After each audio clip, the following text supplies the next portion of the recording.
नमस्कार, आपने देखना शुरू कर दिया है चंपारण न्यूज पॉइंट। आज एनडीए में सीटों का बंटवारा फाइनल हो गया, जिसमें पारस को कहीं जगह नहीं मिली। आपको बता दें कि इस शेयरिंग में बीजेपी के कोटे में 17, जेडीयू को 16, चिराग को 5, मांझी और कुशवाहा को एक एक सीट मिली। इसमें पारस को कहीं भी जगह न मिली। अब यह देखना होगा कि क्या पारस इस बंटवारे के बाद कुछ नया खेला कर पाते हैं या एनडीए में दूसरे जिम्मे के साथ बने रहते हैं।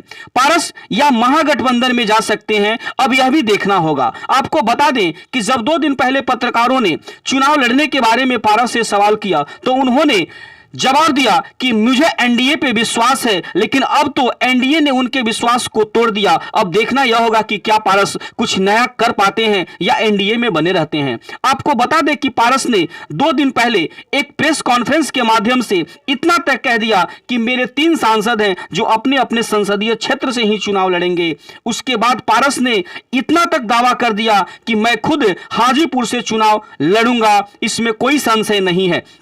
अब देखना यह होगा कि क्या इस ऐलान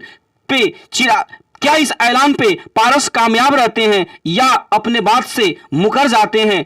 आगे हम आपको बता दें कि आज जो बंटवारा जो हुआ उसमें बीजेपी के खाते में जो 17 सीट गई है वह मधुबनी, आरा, बक्सर, पश्चिम चंपारण, पूर्वी चंपारण, औरंगाबाद, अररिया, दरभंगा, मुजफ्फरपुर, महाराजगंज, सारण, होशियारपुर, बेगूसराय, नवादा, पटना साहिब, पाटलिपुत्र और सासाराम है। भले यहां से कैंडिडेट बदल जाएं, नए हो या पुराने हो, लेकिन यह 17 सीट जो है बीजेपी के खाते में गई है। वहीं जेडीयू की बात करें तो जेडीयू के खाते में वाल्मीकि नगर, सीतामढ़ी, झंझारपुर, किशनगंज, सुपौल, गोपालगंज, मधेपुरा, भागलपुर, पूर्णिया, जहानाबाद, शिवहर, कटिहार, बांका, जहानाबाद, मुंगेर, सिवान जो है शामिल है। लेकिन वहीं चिराग की अगर बात किया जाए तो चिराग के खाते में हाजीपुर, समस्तीपुर, खगड़िया, जमुई और वैशाली सीट शामिल है।